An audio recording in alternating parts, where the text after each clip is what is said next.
20 years ago, when I was finishing school, brands had to compete for reach. Now they compete for relationships.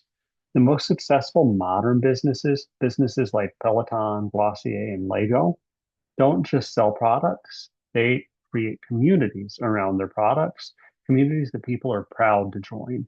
This week, we're going to explore how that shift is reshaping strategy, and why communities have become the true growth engine behind a lot of social first brands. Remember, people don't just buy from brands, they buy from communities.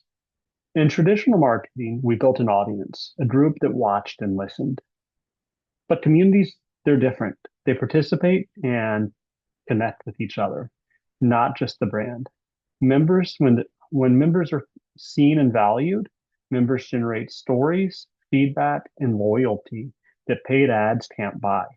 Our goal as marketers is to move people from being passive spectators to active participants. Let's look at how that shift happened and why it matters for marketers. Three big forces drove this change. First, algorithms rewarded engagement, not impressions. So conversation beats content volume. Second, consumers grew tired of perfect brand polish. They wanted to see more authenticity. And third, after the pandemic, online connection replaced in-person community for many people. The result was that brands who created value or created belonging outperformed those that only promoted, and they were able to generate more value as a result. So the case for community, it isn't just feel good, it's financially smart.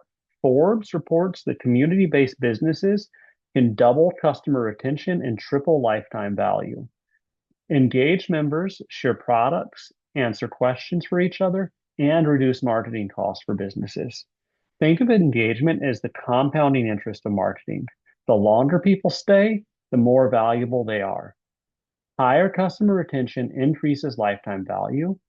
We also see lower acquisition costs because peer reviewers are cheaper than ads and they're more effective. And more user-generated content and feedback loops are created, thus increasing the ROI of customers as they stay longer. Traditional marketing has been transactional. You push out a message and hope for a response. Success was impressions and clicks. It was more brand controlled, and campaigns were built around products. Community-based different businesses are a little bit different. Their marketing is more relational, inviting conversation and co-creation. Instead of asking, how do we sell more? The question became, how do we get members to succeed together? The mindset shift changes everything from content planning to customer support. Success in a community-based business is based on retention, advocacy, and sentiment. Co-creation and member involvement is a must for community-based businesses. And the idea, again, is to build relationships around shared purposes and identities. Peloton sells exercise bikes, right? But what people really buy is accountability and belonging. Peloton's Facebook groups and hashtags connect riders globally. Members share milestones, they support each other, and they reinforce brand values without Peloton having to spend a dime. Peloton's Summer Challenge results focused on what the community accomplished. You see here, here's what you have accomplished as a community. Encouraging people to share and encouraging shared goals led to accountability, which led to loyalty, and then people discuss and become more part of the community, and they're not going to leave. A question for you is whether or not you can design your marketing so that members motivate each other, making it more scalable in terms of engagement. Another great example is Glossier. Glossier turned customer conversations into product strategy. Its founder built the brand by asking followers what they wanted next, then giving the followers credit for the transparency built trust and word of mouth.